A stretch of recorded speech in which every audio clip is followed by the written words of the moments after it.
Hello everyone, welcome to MS classes by Sonali डिमांड। मेरा नाम सोनाली है और मैं आपको एसएसटी अभी पढ़ा रही हूँ। हम इसमें और भी सब्जेक्ट्स कवर करेंगे आने वाली वीडियो में, जैसे कि इंग्लिश, और हम कॉमर्स भी इसमें पढ़ने वाले हैं इसी चैनल पे।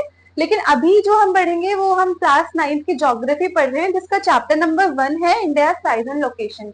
ज्योग्राफी मेरा one of the favourite subject है। मुझे बहुत अच्छा लगता है बच्चों को ज्योग्राफी पढ़ाना, क्योंकि मुझे लगता है कि ज्योग्राफी से जो आपको इन्फॉर्मेशन मिलती है वो आपके आसपास ही है सब। बस हमें आसपास देखना है, उसको समझना है, और वही सब चीजें आप ऐसे ही समझ लोगे। बहुत इजी लगती है मुझे ज्योग्राफी, ठीक है। लेकिन ज्योग्राफी कई बार ट्रिकी हो जाती है अगर आप ज्योग्राफी को रटते हो, समझते नहीं हो। हम इस वीडियो में कोशिश करेंगे, इस चैप्टर में बल्कि कोशिश करेंगे कि थ्रू आउट द वीडियोस हम ये देखें कि आपको सारी चीजें क्लियर हो रही है, आपको समझ आ रही हो, ठीक है। देखो, ये जो चैप्टर है ना, इंडिया साइज एंड लोकेशन, इसमें हमें पता चलेगा कि इंडिया का साइज क्या है, दुनिया में उसकी लोकेशन क्या है ना। इंडिया के लैटिट्यूड, इंडिया के लॉन्गिट्यूड, हमारे नेबर्स कौन कौन से हैं, हमारी स्टेट्स कितनी है, हमारी कैपिटल्स कितनी है। तो ये सब हम इस वीडियो में पढ़ने वाले हैं। और अगर आप मेरी वीडियोस देख रहे हो तो आई होप कि आपको ये बात पता होगी कि मैं जो भी चैप्टर पढ़ाती हूँ उसके सारे के सारे नोट्स मैं टेलीग्राम चैनल पे अपलोड करती हूँ। और टेलीग्राम से अगर आप नोट्स साथ साथ पढ़ते रहेंगे तो आपको कुछ बुक खोलने की नीड नहीं है, कुछ एक्स्ट्रा पढ़ने की नीड नहीं है। इनफैक्ट अगर आप यूपीएससी एस्पिरेंट हो, यूपीएससी प्रिपेयर कर रहे हो, तो भी मेरी वीडियोस आपके लिए बहुत हेल्पफुल होने वाली है, क्योंकि यूपीएससी के लिए आप पहले बेसिक्स के लिए जाते हो। 9, 10, 11, 12 की ज्योग्राफी बहुत इंपॉर्टेंट है यूपीएससी के लिए, तो ये वीडियोस आपके लिए भी बहुत ज्यादा हेल्पफुल है। अगर आपको मेरी वीडियोस अच्छी लग रही है तो प्लीज सब्सक्राइब करना। चलो अब हम स्टार्ट करते हैं पहला topic of India size and location, that is size location of India. कि इंडिया का जो लोकेशन है पूरे वर्ल्ड में वो क्या है। लोकेशन पढ़ने के लिए सबसे पहले हम समझेंगे कि लैटिट्यूड्स क्या होते हैं। देखो, लैटिट्यूड क्या है कि जो हमारी अर्थ होती है ना, उसको हमने अलग अलग जोन्स में डिवाइड कर दिया है, जो कि लाइंस ऐसे खिंचती हैं। क्योंकि ये लाइंस ऐसे ना जैसे लेटते हैं, तो हम ऐसे समझेंगे कि इसको लैटिट्यूड कहते हैं। ये याद रखने का तरीका इसलिए नहीं कहते, पर ये याद रखने का तरीका है कि क्योंकि ये लाइन लेटी हुई है तो इनको लैटिट्यूड्स कहेंगे। और हम इसको बनाते क्यों है, देखो वो आपको पता है कि जो सन की रेस है ना, वो डायरेक्ट अर्थ के ऊपर पड़ती है, ठीक है। तो जब सन की रेस पड़ेगी ना, तो मुझे आप खुद सोचो इस बात को कि जो सन की रेस है वो कहाँ पे ज्यादा पड़ती है, बीच वाले पोर्शन पे ज्यादा पड़ती है, क्योंकि बीच में ऑब्वियसली सेंटर पे उसकी जो सन रेज आएंगी तो यहाँ पे धूप ज्यादा पड़ेगी, तो इस वाले पोर्शन में धूप ज्यादा पड़ती है, इस पे थोड़ी कम पड़ती है, और यहाँ पे तो बहुत नाक के बराबर धूप पड़ती है। तो इस वजह से हमने इन जोन्स को डिवाइड किया है कि हम ये पता लगा सके कि कौन से जोन में किस तरह का मौसम रहता है। दूसरा कि लोकेशन हम कैसे ट्रैक करते हैं। लोकेशन ट्रैक करने का ना बहुत बहुत इजी तरीका है, आप यहाँ पे समझो। पहली चीज तो जो भी हमारे अर्थ के बीच में से एक लाइन जाती है उसको हम कहते हैं इक्वेटर, और ये लाइन 0 डिग्री से जाती है। मतलब जो बीच में से हम अर्थ को डिवाइड करते हैं और हम सोचते हैं कि जो बीच में से लाइन जा रही है 0 डिग्री पे जाती है, इसको हम इक्वेटर कहते हैं। मतलब आधा ऊपर रह गया अर्थ, आधा नीचे रह गया। एक चीज और है, हम पहले डायरेक्शन समझेंगे। चैप्टर समझने पहले डायरेक्शन समझना बहुत इंपॉर्टेंट है। ये वाली डायरेक्शन नॉर्थ होती है, ऊपर नीचे साउथ होती है, इधर ईस्ट उधर वेस्ट। हम इसके अलावा 4 डायरेक्शन और समझेंगे। जो ये इनके बीच में डायरेक्शन होती है इसको कहते हैं north east, south west, north west, ठीक है। अब आप मुझे दिमाग लगा के बताओ कि जो ये इक्वेटर है, इससे हमारा जो अर्थ है वो 2 पार्ट में डिवाइड हो गया, तो ऊपर वाला क्या होगा, ऊपर वाला क्या होगा, नॉर्थ। तो ये ऊपर वाले पार्ट को हम कहते हैं northern hemisphere. Northern hemisphere, hemisphere मतलब स्पेयर का हाफ, है ना। तो इसको हम क्या कहते हैं, नदर्न हेमिस्फेयर। नीचे वाले को क्या कहेंगे, सदर्न हेमिस्फेयर, क्योंकि ये क्या है, साउथ में है। यहाँ से यहाँ तक जितना भी पार्ट पड़ता है इंडिया का वो साउथ में पड़ता है, ठीक है। ये पेपर में नहीं आएगा। पेपर में क्या आएगा, आपसे पूछा जाएगा कि इंडिया के लैटिट्यूड्स बताओ क्या है। बहुत इंपॉर्टेंट है, आएगा पेपर में। लैटिट्यूड्स होते क्या है पहले ये समझते हैं। देखो, हम कह रहे हैं 0 डिग्री इक्वेटर है, इसके बाद डिग्री स्टार्ट होंगी ना, मतलब ऊपर की तरफ ऐसे होगा ना, 1 2 3 4 5 6 7 8 ऐसे होगा ना। तो इंडिया कहाँ से स्टार्ट हो रहा है मैं आपको थोड़ा सा दिखा देती हूँ। मैं स्क्रीन पे एक ऐड भी कर दूंगी रियल का ग्लोब, जिसमें मेंशन होगा। यहाँ पे लगभग कुछ ऐसा दिखता है हमारा इंडिया, कुछ इस तरह से, कुछ इस तरह से दिखता है। तो यहाँ पे हमारा इंडिया है, ठीक है। अब इंडिया यहाँ पे एग्जिस्ट करता है, तो यहाँ से हम कहेंगे कि ये इंडिया के स्टार्ट होने की लोकेशन है, ठीक है। यहाँ से इंडिया स्टार्ट होता है और यहाँ से इंडिया एंड होता है। तो अब मुझे बताओ कि इंडिया के लैटिट्यूड्स हैं कितने, 1 2 3 4 5। हम यहाँ आ गए, इंडिया स्टार्ट होता है 8 डिग्री 4 नॉर्थ से। नॉर्थ क्यों होगा, क्योंकि नदर्न हेमिस्फेयर में है, ठीक है।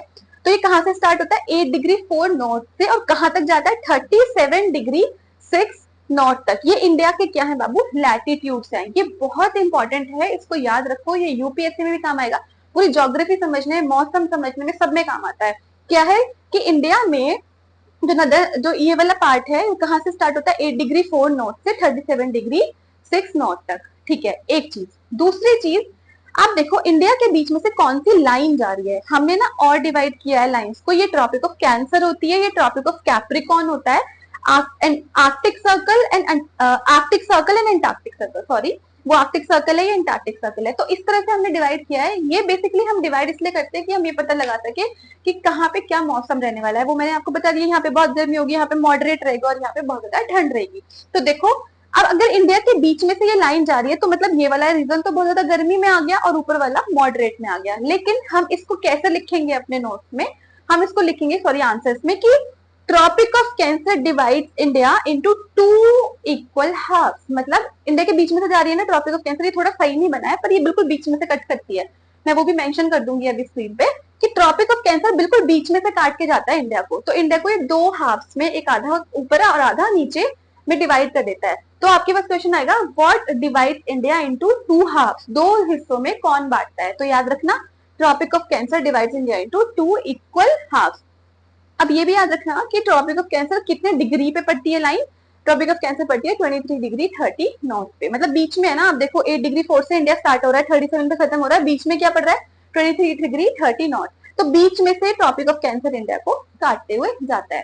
चलो, सबसे पहली चीज क्या है कि इंडिया के लैटिट्यूड क्या है, degree 4 north to 37 degree 6 north, और बीच में से क्या डिवाइड करता है इंडिया को, 23 डिग्री 30 नॉर्थ। लैटिट्यूड्स के बारे में हमें सिर्फ इतना ही समझना था। अब हम समझेंगे कि लॉन्गिट्यूड्स क्या होते हैं, कि लॉन्गिट्यूड्स होते क्या है। देखो, पहले तो हमने इंडिया को ऐसे डिवाइड किया, सॉरी अर्थ को ऐसे डिवाइड किया, अब हम अर्थ को ऐसे डिवाइड करेंगे, लॉन्ग, लंबी लाइंस में। इस वजह से इसको क्या कहते हैं, लॉन्गिट्यूड्स। ठीक है, याद रखना, लेटीट्यूड्स लेटे हुए, लैटिट्यूड्स लेटे हुए और लॉन्गिट्यूड वैसे लंबे होते हैं, तो ये लॉन्गिट्यूड्स हम इसको कहते हैं। ठीक है, देखो लॉन्गिट्यूड हम क्यों बनाते हैं। अर्थ ना हमेशा रोटेट करती है, आपको पता होना चाहिए कि अर्थ एक तो सन के अराउंड घूमती है और एक ऐसे भी रोटेट करती है।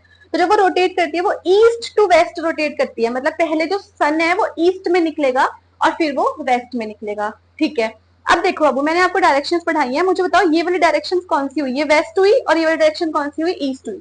मुझे बताओ इंडिया कौन सी डायरेक्शन में पड़ता है, ईस्ट डायरेक्शन में पड़ता है। अब देखो, हम कह रहे हैं 0 डिग्री है, प्राइम मेरिडियन है, जहाँ पे जो ये टाइम होता है ये पूरे वर्ल्ड को मानना पड़ता है अगर कोई भी इंटरनेशनल हम टाइम डिसाइड करते हैं तो। ठीक है, ये 0 डिग्रीज पे होता है। सर्कल की डिग्रीज कितनी होती है, 360 होती है। तो ऐसे डिग्रीज चलेंगी ना, 1 2 3 4 5 6 7, है ना, इस तरह से डिग्रीज चलेंगी जैसे लैटिट्यूड्स में चली थी। तो यहाँ पे डिग्रीज चलेंगी। अब यहाँ पे कोई तो डिग्री ऐसी होगी जहां से इंडिया की स्टार्टिंग होगी। इंडिया मैंने बहुत गंदा बनाया है, मुझे माफ कर देना इसके लिए, मतलब वो मेरी ड्राइंग इतनी अच्छी है नहीं। तो यहाँ से हम क्या करेंगे, इंडिया को स्टार्ट करेंगे, और यहाँ से जब हम स्टार्ट करेंगे तो ये कौन से डिग्री से स्टार्ट होता है, याद रखना 8 degree 7 east. 8 degree 7 east, east क्यों, क्योंकि इंडिया ईस्ट में है। टू 97 डिग्री 25 ईस्ट तक, मतलब जहां पे ये एंड हो जाएगा ना, यहाँ पे ये कौन सा पड़ता है, 97 डिग्री 25 ईस्ट। ठीक है, तो आपसे एग्जाम से पूछा जाएगा कि इंडिया के लॉन्गिट्यूड्स क्या है, तो आप याद रखना 66 degree 7 east to 97 degree 25 east. Important है, पेपर में आएगा। जैसे लॉन्गिट्यूड्स इंपॉर्टेंट है ऐसे ही लैटिट्यूड्स इंपॉर्टेंट है। ठीक है, अगर आप ये पूरी वीडियो देख रहे हो तो कमेंट में जरूर बताना इंडिया के लैटिट्यूड्स और लॉन्गिट्यूड्स क्या है। क्लियर हुआ बाबू, तो लॉन्गिट्यूड क्या है हमारा 68 797, वो 8 टू 37। ठीक है, ये क्लियर होता है। उसके बाद इंडिया के लैटिट्यूड पढ़ लिए हमने, इंडिया के लॉन्गिट्यूड पढ़ लिए। अब हम समझेंगे कि इंडिया की लोकेशन जो है उसके सराउंडिंग में क्या क्या चीजें आती हैं। अभी मैं इसकी स्क्रीन पे भी ऐड कर दूंगी, बहुत अच्छा लगेगा आपको, ये समझ के इजी लगेगा बहुत ज्यादा। देखो, हमने पहले डायरेक्शन क्लियर कर ली, नॉर्थ साउथ ईस्ट वेस्ट, और ये north east south west north west. ठीक है, इंडिया के, जो इंडिया पूरा का पूरा कंट्री है उसके 2 डायरेक्शंस होती हैं, है ना, एक नीचे की तरफ इधर और एक नीचे की तरफ इधर। अब आप देखो, इधर की तरफ जो डायरेक्शन होगी हम उसको क्या कहेंगे, साउथ वेस्ट, और इधर की तरफ क्या कहेंगे, साउथ ईस्ट कहेंगे। अब ना यहाँ पे ना 2 आइलैंड्स आते हैं। पहले ये समझो कि आइलैंड क्या होता है बाबू। आइलैंड हर उस लैंड के टुकड़े को कहेंगे जो 4 तरफ से ओशन से घिरा हुआ होगा। ये चीज याद रखना कि अगर कोई लैंड का टुकड़ा रिवर से घिरा हुआ है तो वो ओशन नहीं, वो आइलैंड नहीं कहलाता। आइलैंड क्या कहलाता है, surrounded by water from 4 sides. और वाटर भी कौन सा होना चाहिए, ये ओशन वाटर होना चाहिए। समुद्र जो आपको अपने वर्ल्ड मैप पे ब्लू ब्लू सारा एरिया दिखता है, उस ओशन से कवर होना चाहिए लैंड का टुकड़ा, तो हम उसको आइलैंड कहते हैं। अब इंडिया के ना 2 आइलैंड्स हैं, आपने नाम सुना होगा अंडमान एंड निकोबार आइलैंड और दूसरा है लक्षद्वीप आइलैंड। तो देखो अंडमान एंड निकोबार आइलैंड हमारा इस डायरेक्शन में पड़ता है, आपको दिख रहा होगा स्क्रीन पे, साउथ ईस्ट डायरेक्शन में पड़ता है। और Andaman and Nicobar south east में पड़ेगा। यहाँ पे वाटर बॉडी कौन सी है? यहाँ पे वाटर बॉडी है बे ऑफ बंगाल। मैं एक शॉर्ट वीडियो बनाऊंगी शॉर्ट में, जिसमें मैं आपको समझाऊंगी कि एक्चुअल में बे होता क्या है। पर अभी ये समझो कि Andaman and Nicobar south east में, और साउथ ईस्ट में क्या कौन सी वाटर बॉडी है? Bay of Bengal. Then Lakshadweep, Lakshadweep island हमारा साउथ वेस्ट में है, यहाँ पे साउथ वेस्ट डायरेक्शन में है। और कौन सी वाटर बॉडी है ये? Arabian sea. क्लियर हुआ? Andaman Nicobar south east, bay of Bengal, Lakshadweep south west, Arabian sea. तो आपने इस लेक्चर में क्या क्या पढ़ा है पहले हम समझ लेते हैं कि इंडिया के लैटिट्यूड्स क्या है, 8 degree 4 north to 37 degree 6 north तक। फिर हमने पढ़ा कि इंडिया के लॉन्गिट्यूड्स क्या है बाबू, है ना। उसके बाद हमने पढ़ा कि इंडिया को बीच में से कौन सी लाइन डिवाइड करती है, which is Tropic of Cancer, जो इंडिया को 2 इक्वल पार्ट में डिवाइड करती है। और उसके बाद हमने पढ़ा कि इंडिया के पास जो आइलैंड्स है वो कौन से डायरेक्शंस में लाई करते हैं। इसका जो पहला टॉपिक है इसमें यही सब टॉपिक्स हैं, इसमें से ज्यादातर आपके 1 मार्कर्स या 2 मार्क के क्वेश्चन बनते हैं। आई होप आपको ये सारी चीजें समझ आई हो। इसको और क्लियर करने के लिए आप मेरे टेलीग्राम चैनल पे जाइए, वहां पे पूरे चैप्टर के नोट्स पड़े हैं, उसमें सारे इंपॉर्टेंट क्वेश्चन भी मेंशन्ड है, उसके बाहर से कुछ नहीं आने वाला एग्जाम में। अगर आपको मेरी वीडियो अच्छी लग रही है तो आप अपने फ्रेंड्स के साथ शेयर कर सकते हैं, जिससे मुझे भी हेल्प होगी और उनको भी हेल्प होगी। सब्सक्राइब कीजिए मेरे चैनल को, it will be very helpful and thank you so much.